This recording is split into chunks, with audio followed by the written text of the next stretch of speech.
As we celebrate Ash Wednesday and begin the season of Lent, as Catholics, we all know the ritual. What am I going to give up for Lent?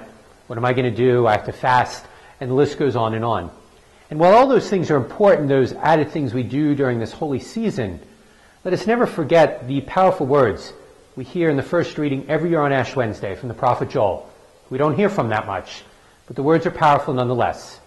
Rend your hearts and not your garments. Ash Wednesday is not simply about doing things. Ash Wednesday and all of our Lenten observances are about changing our hearts, that rending of heart that the prophet Joel speaks about. For our giving things up for Lent, our going to morning mass, our saying an extra prayer, making an extra donation to the poor, are all great ways to change our hearts.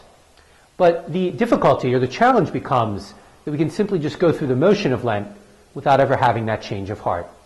And that change of heart needs to be what our Lenten journey is all about. So once again this year, as we begin the season of Lent, and we contemplate what we're going to do, how we're going to mark this holy season, let's not forget the basics about how are we going to change our hearts.